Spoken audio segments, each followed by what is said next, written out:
Bonjour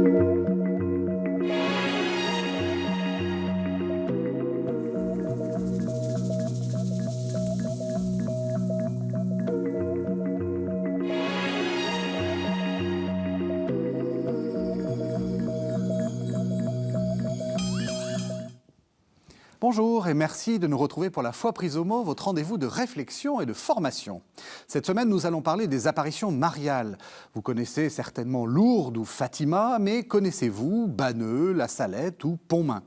Alors qu'elle était restée plutôt silencieuse depuis les 2 paroles d'elle qui nous sont conservées dans les évangiles, à partir du 19e siècle, la Vierge Marie prit l'habitude d'apparaître et de parler. Alors quel sens peut-on trouver à ces apparitions et quel rôle jouent les sanctuaires dans la foi chrétienne ? Quels sont les critères qu'a utilisé l'Église pour discerner les apparitions qu'elle jugeait authentiques et que se passe-t-il vraiment dans ces sanctuaires ? Pour répondre à ces questions, 2 invités. Marie-Gabrielle Lemaire, bonsoir. Bonsoir. Vous êtes théologienne et vous avez fait un livre sur les apparitions mariales, donc vous êtes très compétente sur les apparitions mariales. Et puis, Père Joël Rochette, bonjour. Bonjour. Vous êtes recteur du sanctuaire de Beaurain, vous êtes vicaire général du diocèse de Namur, et là aussi, vous venez de faire un livre sur ces apparitions. Alors, ça s'appelle « Apparitions mariales à Beaurain et autres lieux reconnus ». Et évidemment, alors les Belges savent ce qu'est Beaurain, mais tout le monde ne sait pas. Qu'est-ce que Beaurain ? Alors Beaurain, c'est un petit village à la frontière française, en Belgique du Sud, la Wallonie. Nous sommes en 1932-33, 5 enfants viennent rechercher une amie à l'école du village, tenue par des religieuses. Et là, le soir, sur le pont du chemin de fer, à côté de l'école, apparaît soudain la Vierge Marie. Et pendant 33 apparitions, les enfants vont nouer avec elle une relation. D'abord très peu de paroles, un apprivoisement en quelque sorte mutuel, et puis petit à petit un message discret, simple, mais un message rayonnant, lumineux. La Vierge va montrer un cœur d'or, c'est l'appellation de la Vierge dans ce sanctuaire, Notre-Dame au cœur d'or. Et puis à la fin de l'apparition, un dialogue va sceller cette relation de grande qualité. La Vierge Marie va poser une question, « Aimez-vous mon fils ?» Les enfants répondront « oui ». Elle ajoute une deuxième question, « M'aimez-vous » ? « Oui ». Comme quoi l'amour pour la Vierge Marie, c'est le même amour que l'on peut avoir pour le Seigneur Jésus. Et la Vierge ajoute alors « sacrifiez-vous pour moi ». Un mot un peu compliqué qu'il faudrait creuser, mais se sacrifier, sans doute, cela veut-il dire se donner, donner sa vie complètement, au travers des épreuves, aussi dans la souffrance. On est à quelques encablures d'une grande guerre qui va arriver, guerre 40-45. Sacrifiez-vous, aimez jusqu'au bout. À la manière de Jésus qui, dans l'évangile de Jean, dit, c'est l'évangéliste qui écrit, Jésus, ayant aimé les siens qui étaient dans le monde, les aima jusqu'au bout. Voilà, c'est un sanctuaire où on insiste beaucoup sur l'amour du Seigneur par la Vierge Marie. On appelle à la conversion, au retour vers le Seigneur Jésus. Alors, je l'ai dit, dans la Bible, on compte, enfin, sauf, vous êtes exégète aussi, donc vous me direz, mais moi je compte 2 paroles, faites tout ce qu'il vous dira, faites-le, ça c'est à Cana, et puis, mon fils, tu nous as bien, enfin c'est lors de la comment dire, de la perte de Jésus dans le temple, tu nous as bien fait peur, enfin je ne sais plus quel est le bon, pourquoi tu nous fais ça ? Pourquoi nous as-tu fait cela ? Voilà, pourquoi tout d'un coup elle se met à parler autant ? Et à partir de quand elle commence à parler ? D'abord, à mon avis, il y a quand même plus que deux paroles. Il y a celle que vous avez mentionnée, il y a le récit de l'Annonciation, oui, avec le dialogue entre la Vierge Marie et l'ange Gabriel. Oui, il y en a 3, vous avez raison. Il y a aussi... Là, il y a 2 paroles de la Vierge Marie qui sont très significatives. D'abord, lorsque l'ange lui annonce qu'elle va concevoir un fils qui sera appelé le Fils du Très-Haut, elle demande comment cela se fera-t-il. Oui. Donc là, c'est vraiment à l'intérieur de son acte de foi, c'est un futur, donc elle croit aux paroles de l'ange, elle cherche à comprendre. C'est très significatif de l'implication de l'intelligence et de la volonté dans l'acte de foi. Croire, ce n'est pas capituler de nos facultés, c'est au contraire les mettre au service de l'adhésion au Seigneur. Donc ça, c'est un point important. Ensuite, lorsque l'ange Gabriel lui répond, il dit que l'Esprit Saint viendra sur elle, le Très-Haut la couvrira de son ombre. Il utilise un terme grec que l'on trouve dans le livre de l'Exode, au chapitre 40, au moment où la nuée du Seigneur couvrit la tente du rendez-vous. En fait, l'ange révèle l'identité profonde, la vocation extraordinaire de la Vierge Marie en lui répondant de cette manière-là. la Vierge Marie qui, effectivement, devient la tente du rendez-vous dans laquelle l'humanité est rencontrée par le Seigneur, dans laquelle Dieu et l'humanité se rencontrent en Jésus-Christ. Et nous-mêmes, maintenant, dans le temps de l'Église, nous sommes en exode vers notre patrie, qui est le cœur de Dieu, notre cité est dans les cieux. Et la Vierge Marie chemine avec nous au milieu du peuple de Dieu, comme un signe de la proximité de Dieu que nous ne voyons pas encore face à face, mais qu'elle nous annonce, qu'elle porte en elle pour nous.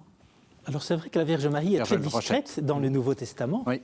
L'apôtre Saint Paul, dans toutes ses épîtres, parle une fois, et très brièvement, en Galates 4, il est né d'une femme, simplement. Alors dans l'Apocalypse, il y a un signe qui est donné, une femme dans le ciel, étoilée. C'est dans les évangiles, effectivement, qu'on trouve sa présence, mais très discrète aussi, vous l'avez dit, effectivement. Quelques paroles brèves. Marie est plutôt présente. On la voit au pied de la croix, il ne faut pas l'oublier, elle est là, au moment où Jésus se donne par amour. On la voit au début des Actes des Apôtres, elle est là avec les disciples qui sont rassemblés, qui attendent la venue de l'Esprit Saint. C'est donc d'abord une présence. La Vierge Marie, dans les évangiles, est présente. Et puis, c'est une présence priante. Ce que l'on dit d'elle au début de l'évangile de Luc, c'est qu'elle gardait, elle conservait toutes ces choses dans son cœur et elle les méditait. Et le fruit de sa méditation, c'est la prière. On ne peut pas évidemment oublier le beau cantique de Marie dans l'évangile de Luc, le Magnificat.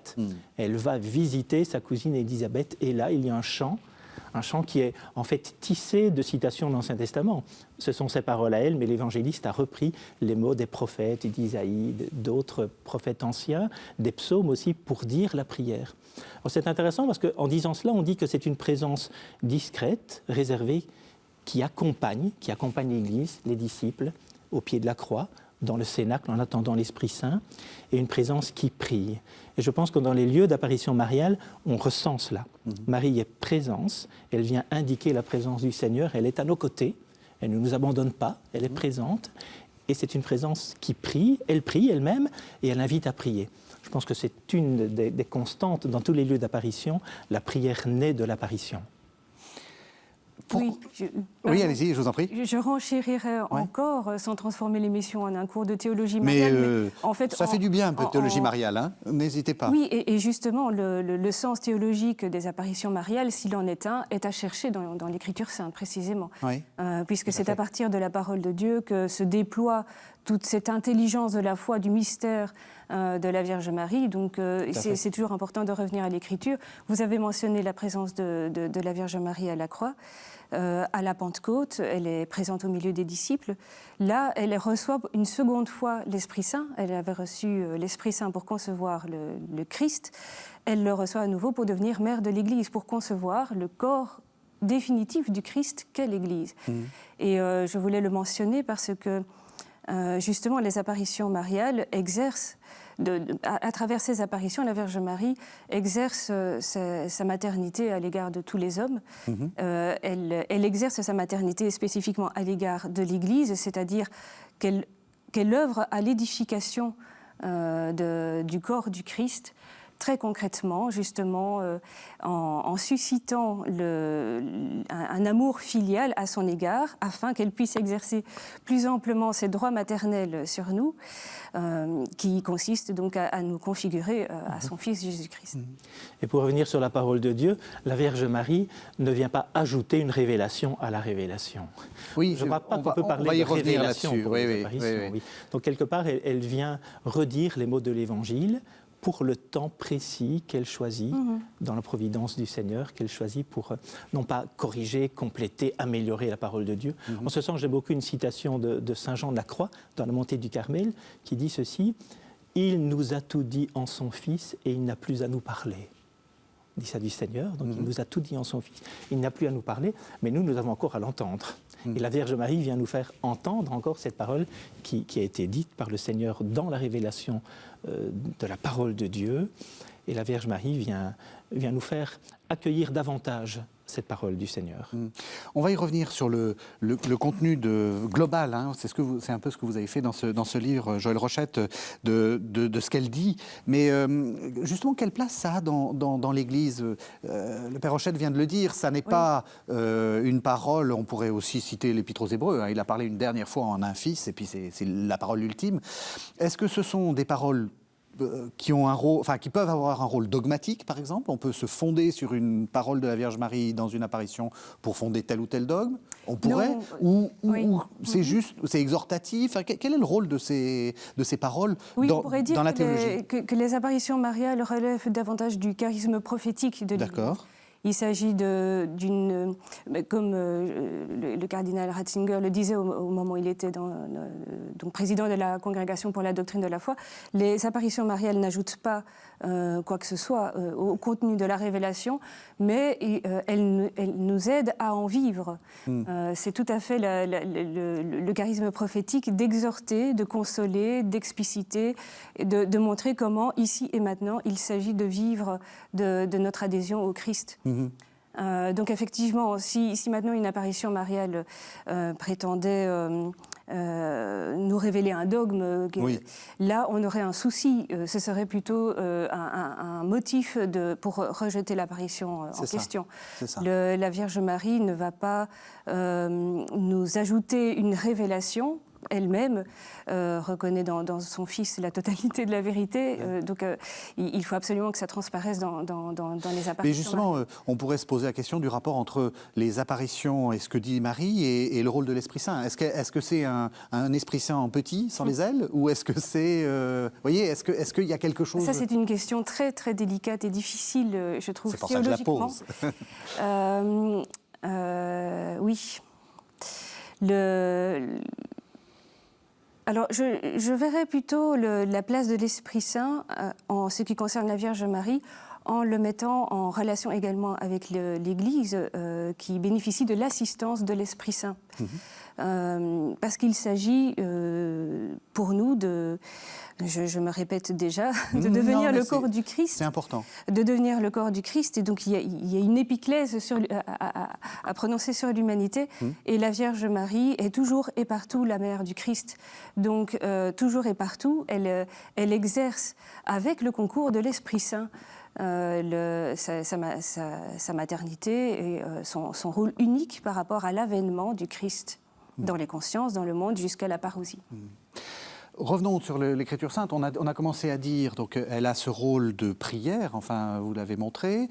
Vous avez montré qu'elle avait aussi ce rôle de constitution de l'Église, et donc le titre mère de l'Église est juste. Est-ce qu'il y a d'autres choses qu'on pourrait tirer de l'Esprit Saint, de l'Écriture, joli lapsus, qu'on va retrouver dans les apparitions? Par exemple, on pourrait penser Cana, la sollicitude, l'intercession.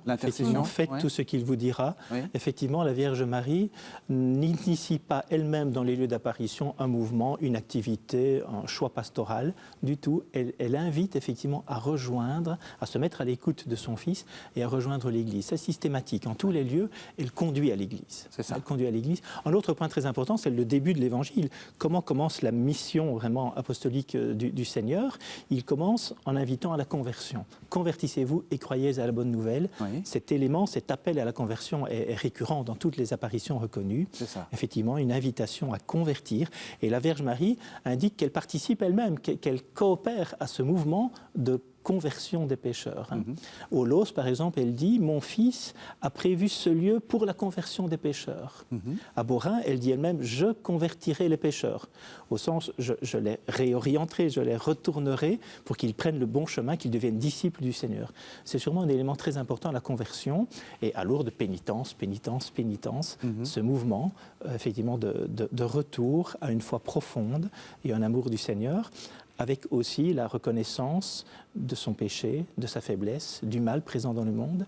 Les apparitions sont souvent liées aussi à des contextes difficiles, où on prend conscience que le mal est à l'œuvre et qu'il est nécessaire de vivre un sursaut dans la foi pour lutter contre le mal. Oui, vous avez... Marie-Gabrielle Lemaire. Vous avez parlé de Cana, ça me paraît évidemment un épisode tout à fait capital aussi pour entrer dans l'intelligence théologique des apparitions mariales. À Cana, Jésus fait son premier signe par l'intercession, par la médiation, on peut dire, de la Vierge Marie. Je vais revenir sur le mot de médiation choisi expressément. Et par ce signe, Jésus manifeste sa gloire aux disciples qui croient en lui. Donc c'est dire le caractère extraordinaire de cette intervention de la Vierge Marie. Donc là, on a deux paroles justement déjà dans ce passage de la Vierge Marie. D'abord, elle s'adresse à son fils, ils n'ont plus de vin. Puis elle s'adresse aux servants, faites tout ce qu'il vous dira. Alors même que la réponse de Jésus ne permet pas de comprendre comment elle sait, d'où sait-elle que Jésus va intervenir et va dire quelque chose. Donc ça, c'est intéressant. Alors, j'ai dit médiation de Marie. Effectivement, il ne s'agit absolument pas de relativiser l'unique médiation absolue de Jésus-Christ, oui. Mais à l'intérieur de cette médiation, il y a toute une série de médiations qui sont suscitées par le Christ lui-même, le choix des apôtres, la médiation sacerdotale. Il y a la médiation mariale qui apparaît au minimum à deux endroits essentiels. Donc on a parlé du récit de l'Annonciation.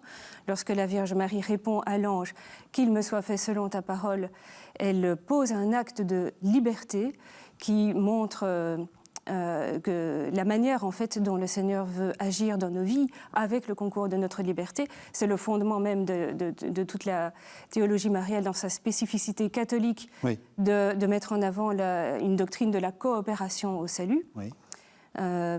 Et au pied de la croix, donc au moment où le Christ nous manifeste à l'extrême l'amour qu'il a pour nous, à ce moment-là, il nous désigne la Vierge Marie comme notre mère. Il nous la donne comme notre mère. C'est dire le caractère fondamental de ce trésor d'amour qu'il nous fait à la croix, à l'heure de la naissance de l'Église, du côté du Christ. C'est aussi l'heure de l'avènement, si l'on peut dire, de la maternité universelle de la Vierge Marie. Oui, voilà. Oui. Joël Rochette. J'aime parler aussi personnellement, quand je parle des apparitions, de visitation. Voilà un mot profondément évangélique. Que fait la Vierge Marie dans l'évangile de Luc? Elle porte en elle l'enfant, le Fils de Dieu, et elle se met en route, elle se met en marche. Pour rejoindre un sanctuaire, il y a toujours un pèlerinage. Les lieux d'apparition sont des lieux en général assez éloignés. Il y a tout un cheminement à faire. Et elle porte en elle l'enfant Jésus, et elle le porte avec hâte, avec joie. Il y a quelque chose de cela dans tous les lieux d'apparition. Il y a une hâte, une certaine urgence, effectivement, et une joie profonde. Même si on est dans la nuit, même si c'est une situation de désespoir, de détresse, de grande peine, il y a une joie qui surgit et qui se communique. Et effectivement, quand Marie rencontre Élisabeth, au cœur de cette visitation, il y a une exultation. Elle donne le Seigneur et elle provoque, elle amène, elle crée une joie dans le cœur d'une personne. Tous les voyants ont vécu cela. Il y a une lumière très profonde, une joie profonde, et ils reconnaissent que ce n'est pas seulement la Vierge Marie, mais que c'est par elle le Seigneur Jésus. Je pense que c'est une constante aussi. Il y a toujours question du Fils de Marie. Vous avez parlé de la maternité, évidemment, c'est essentiel dans les apparitions, mais en tous les lieux, la Vierge Marie elle-même parle de son Fils. À Beaurain, aimez-vous mon Fils? À Pontmain, mon Fils se laisse toucher. Voilà. Dans tant de lieux, à Guadeloupe aussi, la toute première, si je puis dire, dans l'époque moderne, apparition reconnue, effectivement, elle est la mère du Sauveur. Elle se présente elle-même comme la mère du Sauveur. Et donc, toujours, elle offre, dans cette visitation, quand elle rend visite à des personnes, elle offre le Seigneur Jésus. Elle ne se présente pas elle-même, elle vient pour offrir le Seigneur. Et c'est une cause de joie profonde. Je trouve très beau, effectivement, de rattacher les apparitions mariales à ce mystère de la visitation qui permet aussi d'entrer dans la joie de la Vierge Marie qui nous annonce le salut qui vient de Dieu. Et dans les apparitions mariales, il ne s'agit pas d'abord ni uniquement d'annoncer un malheur qui est à craindre, par exemple, comme cela peut arriver souvent dans les apparitions, mais de nous annoncer le salut qui vient de Dieu. Rien n'est impossible à Dieu. Celle qui a cru que rien n'est impossible à Dieu n'a de cesse de chercher à nous en convaincre à notre tour. On va voir ce qui se passe dans les différents sanctuaires, et puis on va essayer aussi de voir s'il y a une cohérence de tout ça. Vous avez commencé à la dire. Mais j'ai une question un peu provocatrice. Il y en a souvent qui sont allergiques au sanctuaire, qui disent aller dans un sanctuaire, enfin, vous avez commencé à y répondre, mais on enlève au Christ une dévotion, on est mariolâtre. Qu'est-ce que vous avez à répondre à ça? Est-ce que vous êtes mariolâtre, Père Joël Rochette? Je ne crois pas. sanctuaires, je pense, ont vraiment comme objectif, qu'ils soient sanctuaires d'apparition mariale ou d'autres. Il y a des sanctuaires d'icônes en tout genre, de dévotion à des appellations de la Vierge Marie. Ils ont pour objectif de conduire au Seigneur. Mais on peut aller au Seigneur en passant par la Vierge Marie. C'est ça. Donc c'est un petit détour. Mais qu'il est légitime de faire. Qu'il est légitime de faire et qu'il est beau de faire et qui, d'une certaine manière, est une marque de la miséricorde du Seigneur. Il s'est abaissé, il s'est penché sur son humble servante. D'une certaine manière, le Seigneur se penche aussi sur nous par l'humble servante qu'est la Vierge Marie. Et on constate que les pèlerins viennent aujourd'hui nombreux, de plus en plus nombreux, dans des sanctuaires, parce qu'il est peut-être plus facile d'entrer dans un sanctuaire ouvert, libre, avec le beau visage de la Vierge Marie, quelle que soit sa représentation, que d'aller frapper à la porte d'une église. C'est clair. On sent qu'il y a une accessibilité bien plus grande aujourd'hui, pour autant que le sanctuaire assume sa mission de conduire au Seigneur par la Vierge Marie. Est-ce que vous êtes mariolâtre, Marie-Gabrielle Lemaire? Je compléterai ce que vous avez dit en ne parlant pas de détour, mais de raccourci, en fait. J'y vois plutôt un raccourci. Je suis marquée par la théologie de saint Louis-Marie Grignon de Montfort, qui ne va pas non plus dire que l'on peut, au sens que la dévotion mariale serait une option, laissée à la sensibilité de chacun, mais qui montre comment, en fait, c'est aimer et honorer le Seigneur Jésus-Christ que d'aimer et honorer sa mère. Et donc, alors évidemment, le Seigneur peut tout faire, donc il aurait pu ne pas passer par la Vierge Marie pour nous sauver, mais il a voulu qu'il en soit ainsi. Et donc, je crois que nous sommes dans une nécessité gracieuse de recourir à la Vierge Marie comme le Seigneur lui-même le souhaite. J'utilisais le mot détour en faisant allusion en fait au livre de l'Exode au chapitre 3 où Moïse fait un petit détour pour aller voir ce phénomène étonnant qu'est le buisson ardent. Il brûle sans consumer le buisson. Il y a quelque chose de cela, outre le fait qu'à Beaurain, c'est dans un buisson, une aubépine, que la Vierge Marie apparaît et qu'elle montre un cœur ardent comme un feu. Mais c'est un petit détour pour quitter les rails habituels d'une vie routinière. Un petit détour, un petit écart, au sens positif du terme. Et je pense que d'une certaine manière, aller dans un sanctuaire, ça nécessite de faire cette petite sortie, cette sortie de la vie de tous les jours pour se laisser toucher par la Vierge Marie. Oui, d'où l'idée de pèlerinage. À Beaurain, justement, elle demande qu'on construise une chapelle, ce qui est une manière très concrète d'ailleurs d'œuvrer à l'édification de l'Église et d'enraciner dans la vie liturgique, sacramentelle, avec l'Eucharistie sur ses sommets de la vie chrétienne. Et à Lourdes, elle demande que l'on vienne ici en procession. En procession, à Beaurain en pèlerinage. Dans votre livre, Joël Rochette, vous en bonne exégète, en fait, vous prenez les différents messages de la Vierge et vous les caractérisez. Donc, Beaurain, c'est le sourire d'un Dieu qui nous aime. Le Los, c'est le chemin escarpé de la conversion. Kibéo, on pourrait peut-être parler de Kibéo, le mystère de la souffrance offerte.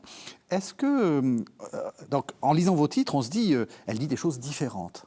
Est-ce que, d'abord, elle dit des choses différentes? Est-ce que c'est vrai que... et évidemment, est-ce qu'il y a une unité dans ce qu'elle dit? Chaque apparition mariale reconnue est à situer dans son contexte.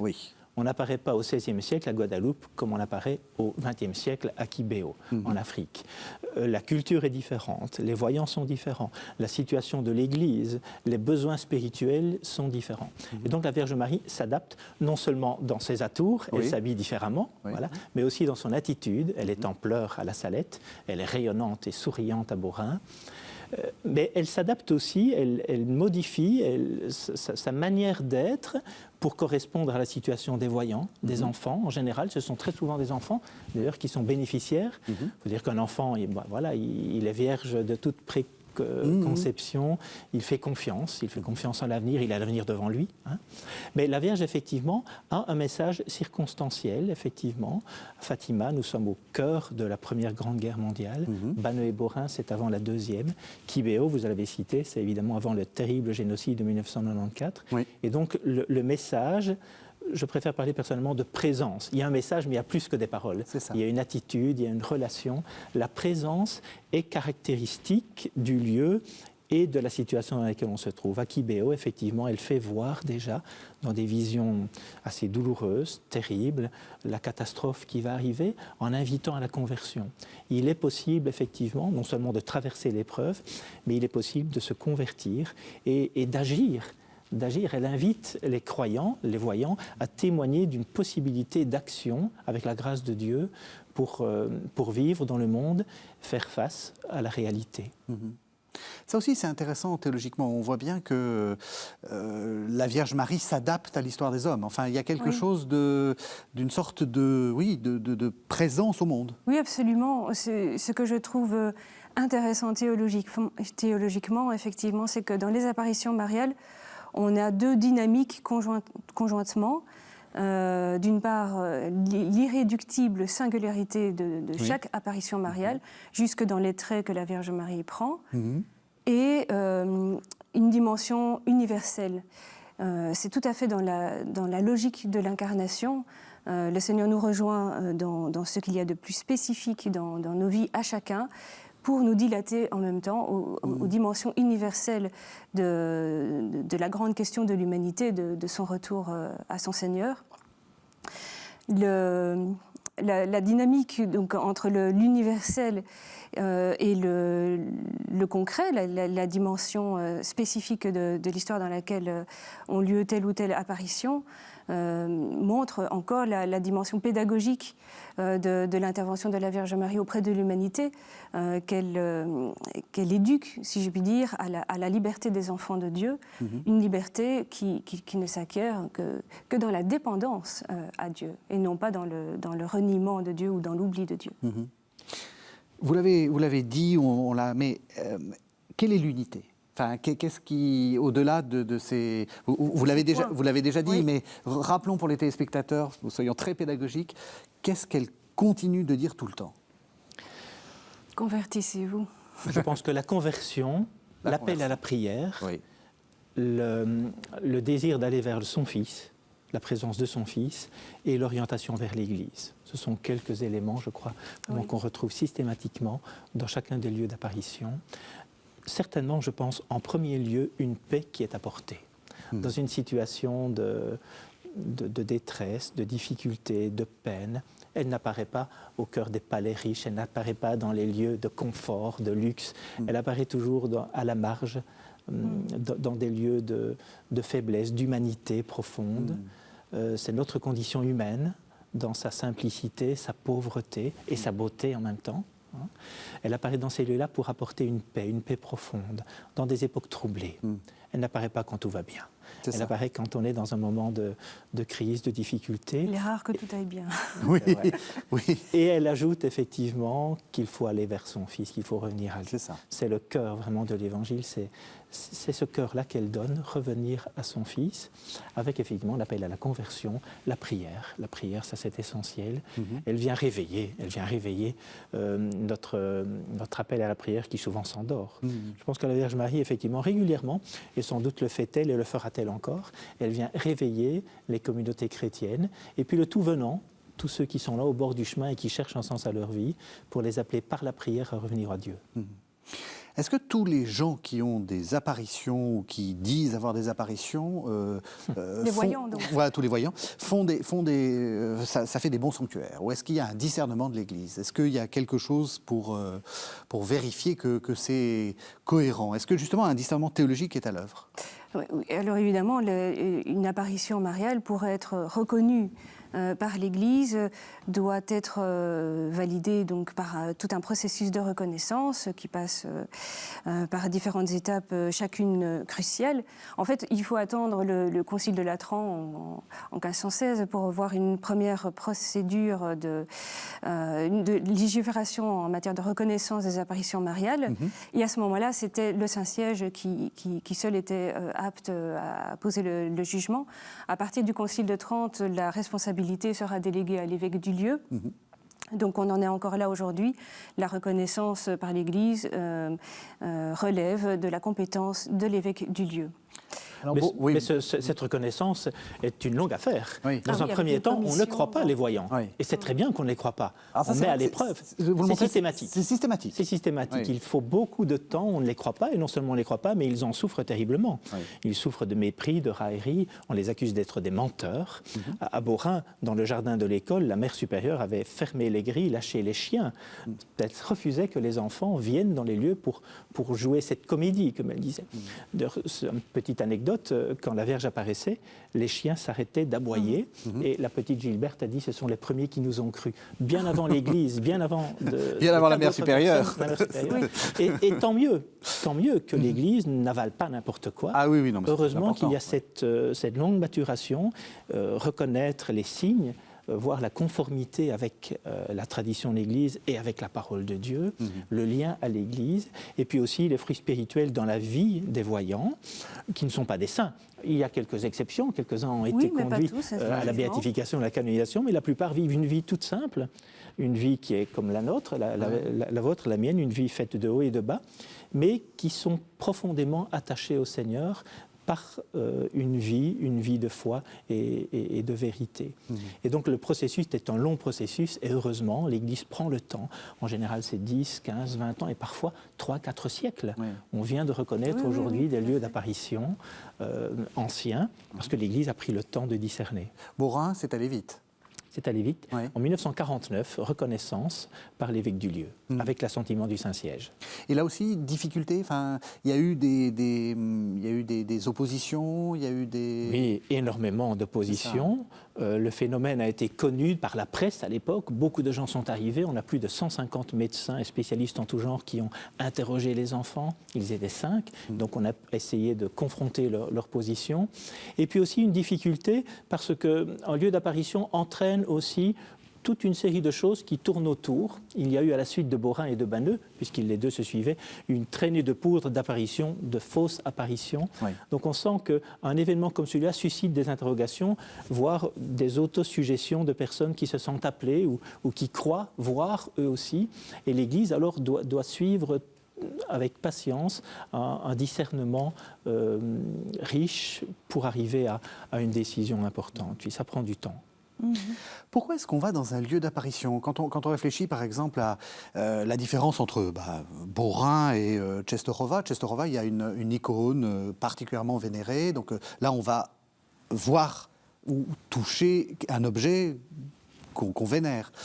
Là, à la limite, on n'a qu'à prendre le livre du Père Rochette, il y a chacun des messages, et on n'a qu'à prier les différents messages. On n'a pas besoin d'aller sur les lieux. Pourquoi est-ce qu'il faut aller sur les lieux ? Il y a parfois des sources, il y a l'Aubépine à Beaurain. Pourquoi aller sur les lieux ? Mais justement, c'est l'idée du pèlerinage qui engage notre corps.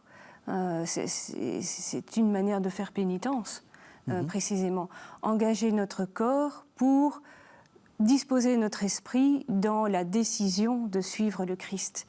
Si on fait les choses uniquement de manière mentale, en fait, ça ne s'enracine pas. Oui. Dans un sanctuaire d'apparition mariale, on sent une présence. Tout comme on se rend en Terre Sainte, dans les pèlerinages, pour ressentir dans son cœur, autant que dans son intelligence, mais dans son être, dans sa corporéité, pour ressentir une présence, on foule, on marche sur le sol où le Seigneur a vécu, ses apôtres. Dans un lieu d'apparition, quelque part, on y va aussi parce que la Vierge est venue là. Et on sent encore cette présence. On voit les lieux. On entend l'écho, quelque part, de sa voix. Il y a tous les témoignages des voyants et puis de ceux qui les ont suivis, qui ont gardé la fidélité, la proximité à l'expérience. On ressent quelque chose. Je pense qu'il y a quelque chose de cet ordre-là, effectivement. Un auteur français, Didier Decoing, a écrit de Beaurain « À Beaurain, le ciel s'est ouvert et ne s'est jamais refermé ». Il reste une cicatrice. Il a été gentil avec vous. Dans les sanctuaires, effectivement, on perçoit quelque chose de cet ordre-là, une cicatrice d'une présence. C'est ça. Personnellement, je le dis toujours, elle est venue, elle n'est pas repartie. Elle est toujours présente. Elle est là partout, dans notre vie de foi. Ouais. Mais on le sent davantage dans des lieux d'apparition mariale, je crois. J'ai envie d'embrayer justement avec les apparitions de Beaurain. La Vierge Marie est venue, elle n'est pas repartie. Et ce qui me touche, les voyants, quand ils se rendent compte que l'apparition va s'en aller donc à Beaurain. Ils reprennent vite un Ave Maria pour tâcher de la retenir. Et effectivement, elle reste. Eh bien justement, dans les sanctuaires mariaux, s'il y a bien un lieu où on doit réciter des Ave Maria, c'est dans les sanctuaires mariaux, où on l'a pris, on la retient au milieu de nous. Et j'ajoute aussi évidemment la représentation de la Vierge Marie. Les voyants ont décrit la Vierge Marie. Évidemment, c'est difficile de représenter l'invisible, si je puis dire, en tout cas pour nous, mais dans les lieux d'apparition, à la grotte à Lourdes, à Pontmain, au-dessus de la grange où elle est apparue, et dans chacun des lieux, à Beaurain, près de l'Aubépine, il y a une statue. Et donc la statue indique effectivement, selon les conseils de ceux qui ont vu la Vierge Marie, indique cette présence. Elle est presque matérialisée. Voilà. Et on vient dans un lieu précis, c'est devant la statue. À Banneux, on pousse les mains dans l'eau devant la statue puisqu'elle a demandé de pousser vos mains dans l'eau pour soulager les souffrances. Voilà, il y a quelque chose de très concret. On a besoin de signes tangibles dans notre foi. Et justement, quand on est recteur de sanctuaire, comment est-ce qu'on fait avec cet héritage-là? Parce que j'imagine que vous voulez faire de la pastorale, vous avez vos idées à vous, etc. Comment est-ce qu'on fait pour respecter aussi cette présence? Enfin, ça ne doit pas être simple. On peut pas tout changer, on peut pas tout... Je pense que tous les sanctuaires mariaux d'apparition essayent de mettre en valeur ce que la Vierge a proposé aux voyants, donc une démarche spirituelle, faire le geste approprié à chacun des sanctuaires, qui est de l'ordre de la dévotion personnelle ou communautaire. Mais je pense que tous les sanctuaires mariaux ont aussi un thème qu'ils développent année par année. On change le thème pour montrer, pour mettre en valeur et en lumière un aspect de cette apparition, de cette visitation qui correspond à une donnée importante de la foi chrétienne, de l'Évangile. Voilà. Cette année-ci à Beaurain, c'est « Ensemble sous ton voile de tendresse ». La notion d'être ensemble, d'être une communauté, et sous le voile, c'est-à-dire sous la maternité de la Vierge Marie, qui a cette beauté de pouvoir être une personne tendre dans notre vie de foi, voilà, d'amener à la tendresse. L'année précédente, c'était « Viens, mon cœur s'occupera de ton cœur ». Il y a un cœur à cœur dans un sanctuaire. C'est le cœur à cœur de l'Évangile. Voilà. La dimension communautaire me paraît importante à souligner, justement. J'allais poser la question là-dessus. Par rapport à la raison pour laquelle se rendre en pèlerinage dans un sanctuaire marial, il y a l'expérience des enfants de Marie qui se retrouvent, j'ai envie de dire, en fait. Et cette dimension communautaire, elle est alimentée par la vie sacramentelle de l'Église, par la vie de prière. Il y a toute une démarche intérieure qui accompagne la démarche physique. J'y reviens parce que là, pour le coup, on peut parler d'un détour, faire un petit détour avec son corps pour revenir à l'essentiel, pour revenir à l'intériorité de notre vie, de notre vocation ultime, d'entrer dans le cœur de Dieu, en fait. Et c'est cette expérience-là que l'on fait en se rendant dans les sanctuaires. Allez-y, oui. Dans les sanctuaires, on respecte vraiment le pèlerin. Il vient recueillir, toucher cette présence du Seigneur par la Vierge Marie. Je pense que dans un sanctuaire, il faut d'abord respecter cette présence du pèlerin qui touche la présence divine par Marie. Quand on a respecté cette présence, alors on lui propose d'aller un peu plus loin. Et donc, alors effectivement, chaque sanctuaire a sa pastorale qui rejoint celle de l'Église, du diocèse dans lequel on est, les priorités de l'Église universelle. J'étais dernièrement à Rome pour le colloque des recteurs de sanctuaires et le Saint-Père nous a fait comprendre qu'effectivement, tous les sanctuaires, à l'occasion de l'année sainte qui arrive prochainement, sont des lieux privilégiés de compassion, de consolation et de foi vivante, communautaire, de communion, compassion, consolation, communion. Je pense qu'on fait vraiment l'expérience de cela. J'ajouterais encore, que il faut quand même se rendre compte que les plus grands sanctuaires dans le monde sont d'origine mariale. Oui, ont une apparition mariale. Bien sûr, bien sûr. Rien que ça pose question sur une pertinence évidente, en fait, de se rendre en pèlerinage dans ces lieux-là. Pour faire quoi? L'expérience justement de la foule, c'est-à-dire moi, la question que j'avais envie de vous poser, c'est le lien. Vous avez longuement déployé l'idée de Marie, mère de l'Église. Oui. C'est quoi? C'est se rendre compte qu'on est fils d'une même mère. Et peut-être question, quelle est la différence entre ce rôle de mère de l'Église et le rôle que le Christ a de tête de l'Église, qu'on trouve par exemple chez saint Paul très classiquement? Mais précisément, donc, elle est mère de Jésus, mère du Christ, tête et corps. Donc il n'y a pas de... Il n'y a pas d'opposition à faire. Ça ne se situe pas sur le même plan. C'est ça. Alors effectivement, faire l'expérience que Marie est notre mère, je dirais lui laisser le droit d'exercer ses droits maternels, lui laisser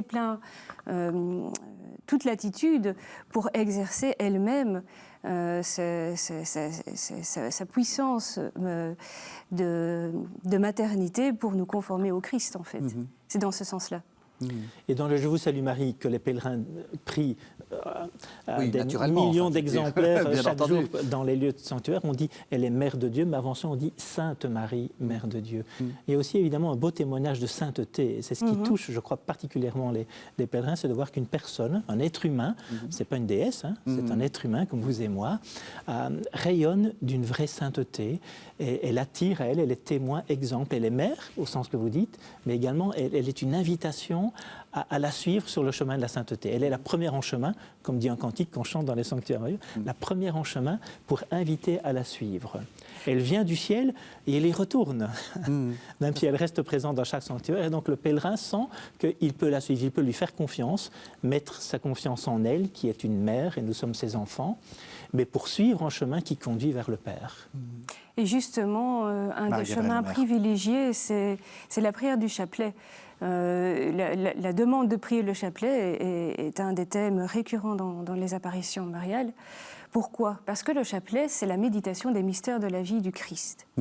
Donc, en nous invitant à prier le chapelet, la Vierge Marie nous invite à entrer dans son cœur à elle pour entrer dans les mystères du Christ. Donc il y a toujours cette idée d'une médiation de la Vierge Marie qui ne s'arrête pas à elle, mais conduit effectivement au Christ.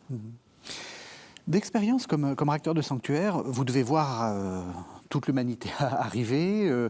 Peut-être est-ce qu'il y a des difficultés, comment est-ce qu'on fait pour que des gens qui ont une foi mariale très chevillée au corps, etc., peut-être des pèlerinages diocésains qui arrivent, alors tout est organisé, il n'y a rien à faire, c'est parfait. Et puis des gens qui sont très loin de l'Église, comment est-ce qu'on fait pour mettre tout ça en musique et pour pas que ça fasse des groupes différents? Il y a le pèlerinage en groupe, effectivement, vous en parlez, qui est bien organisé. Et puis il y a le pèlerinage des personnes qui viennent seules. Oui. Qui sont en recherche, qui sont en crise, en difficulté, qui viennent déposer. Oui. Déposer. Je crois que c'est vraiment un geste que beaucoup font, venir déposer les peines, les intentions de prière, les lourdeurs de leur vie dans le cœur d'Or à Beaurain, au pied de l'autel à la rue du Bac, à la grotte à Lourdes, déposer. Et alors, le fait de déposer nécessite souvent un accompagnement. Ces personnes veulent déposer et parler, parler. Ça peut être une écoute, un accueil par l'écoute, ça peut être aussi le sacrement de la réconciliation. Je pense que les sanctuaires mariaux sont les lieux où on se confesse le plus aujourd'hui, dans la réalité de notre Église. Donc nous sommes en permanence, les prêtres dans tous les sanctuaires, à l'écoute, aussi pour vivre ce sacrement de l'échange, de la miséricorde donnée, de déposer ses fardeaux et de ressortir, ressusciter, relever. Voilà, il y a cela. Et puis je pense qu'il y a aussi l'importance dans les sanctuaires de laisser les personnes rester suffisamment longtemps. La présence nécessite d'une certaine manière un peu de temps. On reste auprès de Marie et nous voulons accompagner les personnes pour qu'elles restent là. Et rester, ça veut dire rester en vivant. Nous proposons l'Eucharistie, nous proposons des démarches, des pèlerinages. On encadre les personnes, on les aide à aller plus loin dans leur démarche spirituelle. Pour autant qu'elles le veuillent. Chacun va jusqu'où il le veut et il le peut en fonction de sa situation de foi. Est-ce que vous avez un rôle C'est une question que j'avais posée à un recteur c'était le recteur de Lourdes, d'encadrer la foi, c'est-à-dire de dire non, c'est pas ça, c'est pas juste, c'est pas. Ou est-ce que en fait c'est pas votre rôle dans les sanctuaires? Parce que lui me disait c'est pas à nous de faire ce rôle. Enfin, on n'a pas ce rôle-là de dire il faut pas cette dévotion-là, non, etc. Parce que comme vous dites, on a l'impression qu'il y a toute la misère arrive et c'est un des lieux. C'est d'abord un lieu d'accueil. C'est un lieu d'accueil. Voilà, d'accueil des personnes pour montrer l'accueil de l'Église. Voilà. Ouais. La Vierge a choisi des enfants, en général, tels qu'ils étaient. C'est ça. Elle n'a pas cherché les petits saints du coin, elle a choisi. Bernadette disait, si elle avait trouvé quelqu'un de plus petit que moi, elle l'aurait choisi. Donc on prend les gens comme ils sont, mais quand ils nous posent des questions ou quand ils s'interrogent sur leurs actes de foi, leur dévotion, leur démarche, alors nous essayons de les éclairer. C'est ça. Non pas encadrer, mais éclairer les personnes. Beaucoup de questions se posent évidemment sur les miracles dans les lieux d'apparition, sur les guérisons. Et donc là, effectivement, quand on le peut, quand on nous le demande, on vient éclairer l'intelligence et la foi des personnes. Vous avez dit, Marie-Gabrielle Lemaire, on y va, mais on en revient. Qu'est-ce qui se passe après? Pourquoi, enfin, on a commencé à dire pourquoi on y va, peut-être se couper du monde dans lequel on est, changer, comme vous dites, manifester son désir à travers le corps qui se déplace. Mais après, quand on rentre, qu'est-ce qu'on fait? Eh bien, il faut espérer que cette cicatrice de l'ouverture du ciel qui demeure dans les lieux d'apparition mariale entre dans le cœur de ceux qui se sont rendus en pèlerinage, pour que cette ouverture sur le ciel, ce goût du ciel, ce désir de Dieu, nourri par une démarche quand même qui consacre la personne, consacrer du temps à se rendre dans un pèlerinage, c'est vraiment creuser le goût du ciel en nous. Et donc voilà, la grâce, ça c'est la grâce varie évidemment pour chacun, mais il est à espérer que le chemin de conversion se poursuive, tout simplement, parce que on en a pour toute notre vie, de toute façon. La personne a fait une expérience dans le sanctuaire marial, expérience de rencontre avec le Seigneur par Marie. Il rentre chez lui et il va vivre de cette expérience. Il va faire mémoire et il va peut-être colorer sa vie de foi de ce qu'il aura perçu dans cette expérience spirituelle. Il va prier la Vierge Marie avec les mots peut-être de ce sanctuaire-là. On sait que les pèlerins ne font pas tous les pèlerinages du monde. On en choisit quelques-uns, on a une fibre, une sensibilité. Beaucoup vont à Lourdes, certains viennent à Beaurain, d'autres à Pontmain. Moi j'aime beaucoup le sanctuaire de Pontmain pour la simplicité. Mon fils se laisse toucher. Voilà, on se laisse toucher soi-même. Et puis vous n'êtes pas en concurrence entre différents sanctuaires. Pas, non, il n'y a pas de. J'étais dernièrement à Banneux, c'est le sanctuaire voisin. C'est aussi en Belgique. C'est aussi en Belgique et on a vu la complémentarité avec le recteur. On a donné une conférence sur la complémentarité des lieux. Il n'y a pas de concurrence, mais il y a une grâce spécifique à chaque lieu et il faut la découvrir, cette grâce-là. Merci beaucoup. Alors, deux livres pour aller plus loin. Joël Rochette, on en a plusieurs fois fait mention, votre livre qui s'appelle Marie d'ici et d'ailleurs. Donc, on a un peu de temps, donc expliquez aux téléspectateurs ce que vous avez voulu faire dans ce livre. Oui, en fait, j'ai voulu non seulement parler et témoigner de ce qui s'est passé à Beaurain et de la vie du sanctuaire, de ce lieu d'apparition, mais le mettre aussi en relation avec 9 autres lieux. C'était pour le 90e anniversaire, comme on dit en Belgique, 90 ans des apparitions, il y a 2 ans de cela, avec 9 autres lieux d'apparition reconnus. Non pas comparer, ce serait fou de vouloir comparer des grâces, chaque expérience est particulière, mais mettre en rapport, dire, mais voilà, dans tel lieu, il y a ceci qui fait écho. La Vierge Marie, me semble-t-il, a de la suite dans les idées.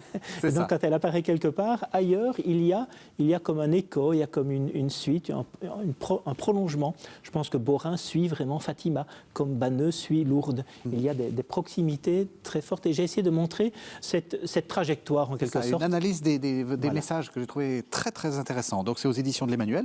Marie-Gabrielle Lemaire, Les apparitions mariales aux éditions Fidélité. Donc là, c'est un petit livre d'introduction. Voilà. Oui, oui. Alors, on a la chance de vous avoir, Marie-Gabrielle Lemaire, parce que vous êtes théologienne, mais vous êtes aussi la postulatrice de la cause du cardinal Henri de Lubac. Oui, merci beaucoup d'en Alors, parler, c'est gentil ça. Rappelez-nous, on a 3 minutes, rappelez-nous rapidement qui est Henri de Lubac, parce que tout le monde ne le connaît pas. Et alors après, moi j'ai une question un peu plus... Pourquoi est-ce qu'il peut être saint, cet homme? Alors le cardinal Henri de Lubac est un immense théologien français. Ça, je suis entièrement d'accord avec vous. Bon. C'est un très grand théologien. Oui, mais il n'a pas consacré sa vie à la théologie, mais au Christ et à l'Église, à l'amour du Christ et de l'Église. Et c'est à ce titre, évidemment, que l'on ouvre un procès de béatification. C'est l'archidiocèse de Lyon qui est acteur de la cause. Et donc, il y a vraiment des trésors spirituels qui demeurent encore trop ignorés parce que, justement, on retient que c'est un grand théologien. Mais il y a une profondeur de vue et clairement l'héroïcité des vertus théologales, d'autres vertus en particulier, peuvent être facilement mises en Par évidence. exemple, un exemple qui montre qu'il a eu une vie exemplaire? D'abord, sa foi. J'ai envie de dire, il a une foi exceptionnelle. Oui. Elle se manifeste dans ses écrits, mais aussi dans les témoignages que j'ai pu recueillir, dont certains d'ailleurs ont été publiés. Sa foi en Jésus-Christ, son amour de l'Église, sa liberté spirituelle extraordinaire, à plusieurs égards. Il l'a exercée de manière héroïque, précisément. Oui. Une liberté dans la charité, précisément aussi. Donc toujours le souci de venir au secours des âmes, c'est le sens de son acte théologique en fait. Ce serait manquer à la charité d'étouffer ce trésor de la foi que nous avons reçu, et c'est pour cela qu'il fait de la théologie pour annoncer le Christ, l'amour du Christ pour l'humanité tout entière, et le mystère de l'Église comme le regard de Dieu sur l'humanité. Voilà. De quoi avez-vous besoin pour... De la prière de tout le monde. Oui. D'un miracle qui puisse être imputé à l'intercession faite au cardinal de Lubac, au père de Lubac. Et donc on invite les gens à prier le cardinal de Lubac. Voilà, n'hésitez pas à prier le père de Lubac. Personnellement, il m'a déjà exaucé d'une manière... très remarquable, mais je ne peux pas le présenter comme miracle. Mais donc, oui, il intercède efficacement auprès du Seigneur. Banneux, quels sont les prochains grands événements? Beaurain. Beaurain, pardon, excusez-moi. C'était sur Banneux, mais... Nous célébrons cette année-ci le 75e anniversaire de la Reconnaissance. C'est en 1949. Nous avons de grandes célébrations le 7 juillet. Par l'évêque de Namur, et puis les grandes fêtes de Marie-Reine, le 22 août, avec l'archevêque de Paris qui viendra présider une grande célébration. Et puis tout au long de cette année, nous allons déployer ce thème ensemble, sous ton voile de tendresse, en collaboration avec Banneux. Pour la première fois, les deux sanctuaires célèbrent ensemble ce bel anniversaire. Oui. Très bien, donc rendez-vous à Beaurain. Bienvenue tous. Merci à tous les deux. Merci de nous avoir suivis. Vous savez que vous pouvez retrouver cette émission sur le site internet de KTO, www.ktotv.com. Et on se retrouve la semaine prochaine.